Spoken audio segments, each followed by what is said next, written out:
तो हेलो दोस्तों, नमस्कार। एक बार फिर से आपका स्वागत है बीपीएससी टीचर राघव पर।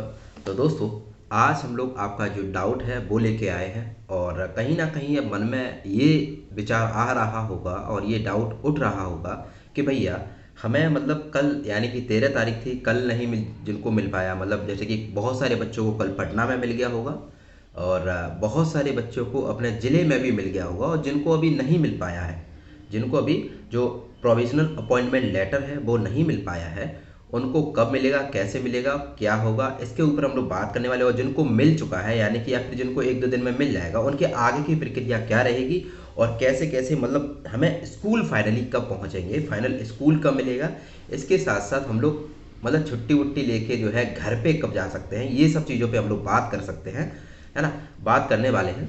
तो ये सब चीज़ें हैं, और बाकी और भी चीज़ें हैं इस लेटर में, स्पेशली क्या खास था वो भी हम लोग बात करेंगे। तो बने रहिए वीडियो में।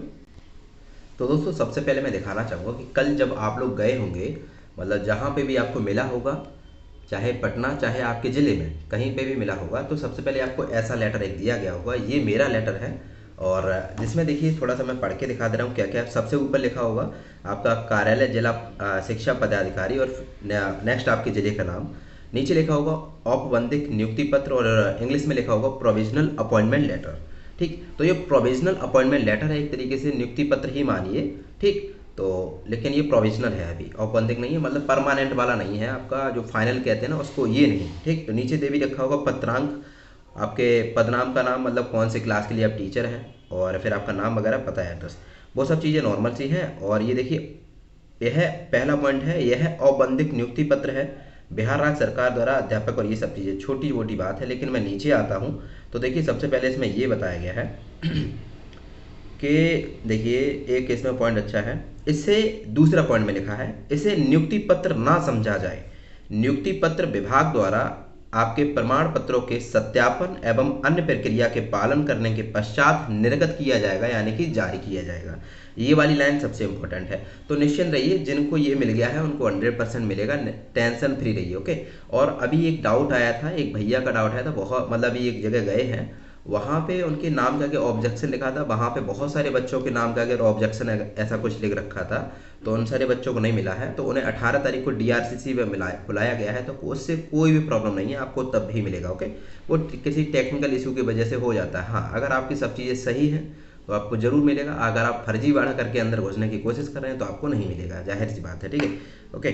चलिए, अब हम लोग बात कर लेते हैं। देखो, एक लाइन जो कि सबसे लास्ट वाला पॉइंट है, 8वां पॉइंट है, उसमें आपका लिख रखा होगा आपका पहचान कोड। तो दोस्तों, यही आपका पहचान कोड है। आज से आप अपने नाम से नहीं जाने जाएंगे, विभाग में आने के बाद, डिपार्टमेंट में आने के बाद आज से आपको जाना जाएगा तो केवल केवल आपके पहचान कोड से। जैसे कि पुलिस वालों के यहाँ पे लिखा होता है ना, वो पट्टी में कि नंबर एक लिखा होता है, नाम लिखा होता है, उसके जस्ट नीचे नंबर लिखा होता है, तो वो उनका पहचान कोड होता है। इसी तरीके से टीचर्स का भी एक पहचान कोड होता है, और जैसे ही वो कहीं पे भी कोई भी सिस्टम है, अगर उसमें वो आपका पहचान कोड एंटर करते हैं तो आपकी सारी डिटेल निकल के आ जाएगी। आज के बाद कहीं ना कहीं एक सरकारी डिपार्टमेंट में आप इसी पहचान कोड से जाने जाएंगे। ठीक है, ये चीज़ है। तो इसको सही से क्या करना है, देखिए हमने क्या करवा लिया, बताइए इसको क्या करना है। यहाँ पे ये देखिए नीचे लिख रखा होगा कि अभ्यर्थी का नाम एवं हस्ताक्षर, अभ्यर्थी का नाम एवं हस्ताक्षर, यहाँ पे अपने साइन कर लेने हैं। अपना साइन करके बढ़िया तरीके से इसको क्या करवा लेना भैया, लेमिनेशन। क्या करवा लेना है, लेमिनेशन। और कम से कम इसकी 5 फोटो कॉपी निकलवा लीजिएगा, 5 फोटो कॉपी निकलवा के अपने पास रखिएगा। ओके, और इसको कभी भी किसी को नहीं देना, ये ओरिजिनल मान लीजिए एक तरीके से। और जब भी कोई मांगता है तो हमेशा क्या देनी है, फोटो कॉपीज। ओके, हमेशा फोटो कॉपीज देनी है। आगे लगेंगी कहाँ कहाँ लगेंगी मैं बताता रहूँगा। अब हम देखते हैं कि हाँ, ये तो मिल गया है, लेकिन ना ही इस पे ये पता चला है कि कौन से प्रखंड में आपकी ड्यूटी पड़ेगी, ना ही इस पे जो है आपके स्कूल का नाम पता चला हुआ है। ठीक, ये सब चीज़ें मतलब क्या करें, अब समझ ही नहीं आ रहा है आपको स्कूल कब मिलेगा, फाइनली हम स्कूल में ज्वाइन कब करेंगे, आगे क्या क्या प्रक्रिया होने वाली है वो भी तो समझते हैं ना। तो वो देखिए, अभी घबराना नहीं है। अभी लगभग एक लिस्ट मैंने डाल दी थी, अभी लगभग 18, 19, 21, 22 को जो भी मतलब अलग अलग जो भी जिले हैं उनका स्कूल प्रोवाइड करा जाएगा, यानी कि रैंडमाइजेशन किया जाएगा। रैंडमाइजेशन आप जानते हैं, स्कूल का रैंडमाइजेशन मैं बहुत बार बता चुका हूँ कि बच्चों को और स्कूल की लिस्ट बनाई जाती है और कंप्यूटर में सेव किया जाता है। पटना हेड ऑफिस से होता है ये यहाँ पे सारा का सारा, तो जो है किसी के हाथ में नहीं होता, किसी आपके जिले के पदाधिकारी के हाथ में नहीं होता है। रैंडमाइजेशन होने का मतलब स्कूल और बच्चे ले लिए जाएंगे सारे के सारे जिस जिस स्कूल में, बस उनका एक क्लिक करके स्कूल रैंडमाइजेशन ऐसे ऐसे होगा और फिर क्या होगा, जिस बच्चे के नाम के आगे, यानी कि जिस कैंडिडेट के नाम के आगे जो स्कूल आ जाएगा वो स्कूल दे दिया जाएगा। वो डिपेंड करता है आपके भाग्य के ऊपर कि आपको कैसा स्कूल मिलेगा, अच्छा या बुरा, ठीक, वो चीज़ कोई दिक्कत नहीं है, ठीक। तो यहाँ पे ये मत समझिएगा कि हाँ आप अगर लेट ज्वाइनिंग की है या लेट सब कुछ किया है तो भैया क्या करना है, और कहीं हमें आपको बुरा तो स्कूल नहीं दे दिया जाएगा, वैसा कुछ नहीं है, ठीक है। दूसरी चीज़ क्या है कि आपको इसको बढ़िया तरीके से रखना है लेमिनेशन करा के, और आपको अब जल्दी ही ऐसे मान चलिए आने वाले 10 से 15 दिन के अंदर, 10 से 15 दिन के अंदर, ज़्यादा से ज़्यादा 10 से 12 दिन होंगे, इतने दिन के अंदर आपको जो है, जो आपका ज्वाइनिंग लेटर है, जो आपका फाइनल ज्वाइनिंग लेटर है, जिसपे आपका स्कूल का नाम भी मेंशन होगा, जिसपे आपका प्रखंड का नाम भी मेंशन होगा, और जिसपे मतलब कहाँ पे आपको लोकेशन वगैरह सब कुछ बताई जाएगी, है ना, कि कहाँ पे आपको जाना है, कहाँ से, ठीक। अब देखिए, तो वहाँ पे वो आपको फाइनल ज्वाइनिंग लेटर मिल जाएगा। और निश्चिंत रहिए, ये यहाँ पे लिखा गया है, ये नियुक्ति पत्र नहीं है आपका 57-52। अगर आप जेन्युइन कैंडिडेट हैं, फर्जीवाड़ा करके नहीं अंदर घुस रहे हैं, थोड़ी बड़ी हल्की फुल्की कोई मिस्टेक है, एड्रेस में दिक्कत है, एड्रेस से दिक्कत कभी नहीं आती है। अब जो है जिसका डीबी वगैरह हो चुका, कोई दिक्कत नहीं। अब केवल बात यहाँ आएगी उन बच्चों को लेके जो कहीं ना कहीं, देखिए सीटेट के मार्क्स को लेके, सीटेट के मार्क्स को लेके और एस्टेट के मार्क्स को लेके, अगर अदर स्टेट से हैं कोई, और चाहे वो गर्ल हो चाहे मान लो मेल हो, ऐसी बहुत सारी प्रॉब्लम्स आ रही हैं कि अगर जिनके जो है 90 से नंबर कम है तो उनको कहीं ना कहीं हल्की सी प्रॉब्लम हो सकती है, ठीक। हो भी सकती है, नहीं भी हो सकती है, ऐसे मान चलिए। आप ये मत समझिएगा कि हाँ होगा तो अब क्या करें, टेंशन नहीं लेना है। हो भी सकती है, नहीं भी हो सकती है, क्योंकि उन्होंने अपने उसमें लिख रखा था कि जो यूआर की कैंडिडेट हैं, यूआर की महिलाएं हैं, उनको जो है कितना नंबर चाहिए, कितना नंबर चाहिए, लगभग 55%, मतलब 55% चाहिए। तो अब हो भी सकती है, नहीं भी हो सकती है। अगर ऐसा कुछ होता है तो मैं तो ये कहता हूँ कि आप लोग एक बार शिक्षा आयोग के गेट खटखटाएं। अगर आप बहुत सारे लोग कैंडिडेट हैं और ऐसा सबके साथ प्रॉब्लम आ रही है तो सब लोग अपना इकट्ठे होकर वहाँ जा सकते हैं और अपनी बात को बता सकते हैं। कि या फिर तो आपको एक लाइन और मेंशन करनी चाहिए थी अपने नोटिफिकेशन में कि भैया अदर स्टेट की फीमेल है, अदर स्टेट की जो फीमेल है उनको 60% चाहिए। अगर आपने यूआर की मेट मतलब दे दिया है तो वहाँ लिखा होना चाहिए था यूआर की बिहार की महिलाएं, यानी कि बिहार की, तो वहाँ पे 55% लिखते हैं ना। तो यूआर में तो अब जाहिर सी बात अदर स्टेट से भी आएंगे तो सारी सारी फीमेल कैंडिडेट जो होंगी यूआर में ही तो काउंट होंगी सारी सारी, है ना। ये सब सिस्टम है, तो वहाँ पे जाके आप लोग बोल सकते हैं और कहीं ना कहीं फैसला आपके ही हक में आएगा, टेंशन फ्री रहिए, ठीक है। दूसरा चीज़ ये है कि इसके लिए मैं प्रवोक नहीं कर रहा हूँ, मैं आपको भड़का नहीं रहा हूँ। कल को जो है हम डिपार्टमेंट में सेम में है तो हमारे ऊपर आरोप लग जाए कि हाँ भैया आपने भड़काया था। ये मैं एक राय दे रहा हूँ प्यार से, जो भी चीज़ है आपको ऐसा करना चाहिए क्योंकि आपका हक की बात है, ठीक है। और बाकी हम ना ही डिपार्टमेंट के खिलाफ जा रहे हैं, ना ही किसी पदाधिकारी के खिलाफ जा रहे हैं कि उसने गलत किया है या सही किया है, ठीक। हम जो बात निश्चित है वो कह रहे हैं, ठीक। दूसरी चीज़ क्या होगी दोस्तों कि आप लोगों को अब डरना नहीं है, घबराना नहीं है कि ऐसे मान लीजिए कि ये मिल गया है आपको और जिसको नहीं मिला 1-2 दिन में मिल जाएगा।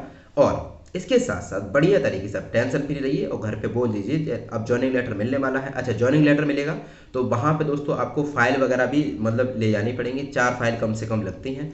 वो मैं जब आपका स्कूल वगैरह अलॉट हो जाएगा उसके बाद मैं बता दूंगा। एक चीज़ और याद रखना है, ये अपना हमेशा याद रखना है, ये जो आपका पहचान कोड मिला है ये आपका पहचान कोड है, इसको हमेशा याद रखना। दूसरी चीज़ ये अब किसी को लेके मतलब एक तरीके से देखा जाए तो इसका फोटो वोटो लेके किसी के पास भेजना नहीं है, ओके, क्योंकि ये आपका पहचान कोड एक तरीके से कॉन्फिडेंशियल चीज़ है। हाँ, तो घबराना नहीं। एक भाई ने हमारे पास भेजा है और उनसे मैंने पहले ही बोल दिया था कि एक काम करिए, अब अपना नाम, अपना पता और ये अपना फोटो वोटो सब चीज़ें ब्लर करके भेजिएगा, ठीक है, जिससे कि आपको कभी ये ना लगे कि हाँ राघव ने किसी चीज़ का दुरुपयोग किया। लेकिन फिर भी मैंने जो है उनके इसका यूज नहीं किया, मैं खुद अपना बक्से से निकाल के लेके आया, उसके बारे में मैं खुद ही बता रहा हूँ, है ना।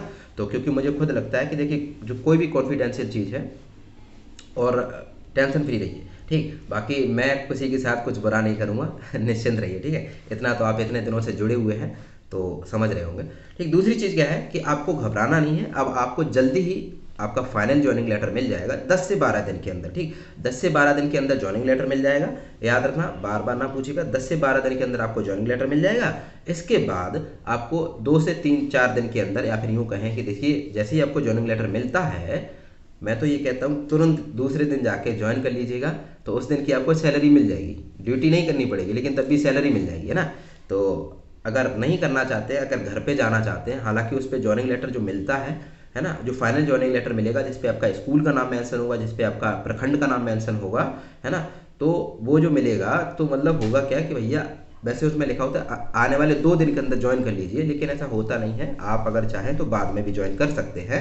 जब भी आप ज्वाइन करेंगे आपकी सैलरी उसी तारीख से चालू होगी। तो अगर आप अपने घर पे जाना चाहते हैं, कुछ चीज़ें सामान वगैरह लेने, है ना, क्योंकि सर्दी का मौसम है, इतना सामान तो आप लोग लेके भी नहीं आए होंगे, जैकेट वैकेट वगैरह बहुत सारी चीज़ें होती हैं सर्दी के टाइम पे, तो आप लोग चाहें तो 1-2 दिन के लिए जा सकते हैं। 1-2 दिन के लिए मतलब ऐसे मान चलिए मैक्सिमम 5 दिन, ओके। जैसे आज को आपको मिला और 5 दिन के अंदर अपना सारी व्यवस्था करके आ जाइए और बढ़िया तरीके से ज्वाइन कर लीजिए। नहीं तो ऐसा भी कर सकते हैं कि अपने एचएम के पास जाइएगा, एचएम जो भी आपके प्रिंसिपल सर हो, यहाँ पे तो हेड मास्टर साहब हो, उनसे जाइएगा, ज्वाइन कर लीजिएगा। उनसे थोड़ी सी रिक्वेस्ट करिएगा, सर अभी मैं सेटल नहीं हुआ हूँ, कृपया मेरी ज्वाइनिंग स्वीकार कर लें। इसके साथ साथ मैं जल्दी से जाके और इतनी तारीख तक वापस आ जाऊँगा, फिर आपके यहाँ पे मैं निरंतर काम करता रहूँगा, ड्यूटी करता रहूँगा, क्योंकि अभी मेरे पास साधन नहीं है यहाँ पे और ये सब चीज़ें।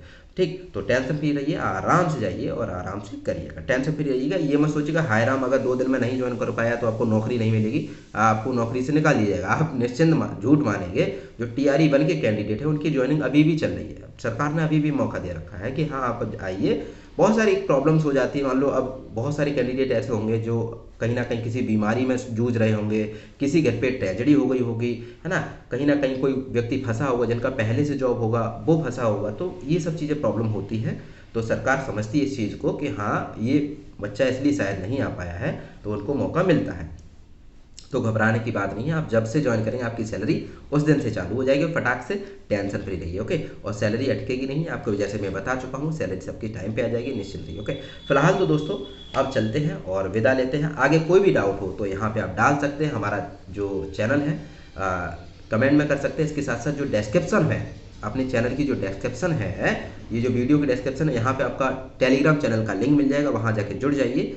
और वहाँ के लिए आपस में भी आप आपस में बात कर सकते हैं, ग्रुप डिस्कशन कर सकते हैं, आप लोग आपस में भी एक दूसरे के डाउट सुन के सुलझा सकते हैं। इसलिए वहाँ पे एक ग्रुप डिस्कशन का ग्रुप भी बना रखा है मैंने टेलीग्राम पे, तो वहाँ पे आराम से आप लोग बात करिए, कोई दिक्कत नहीं आने वाली, ओके। और कोई प्रकार की प्रॉब्लम हो तो हमें बता सकते हैं, और बाकी हम देखते हैं हम क्या क्या कर पाएंगे। तब तक के लिए प्रणाम, नमस्कार, जय हिंद, जय Bharat, thank you so much.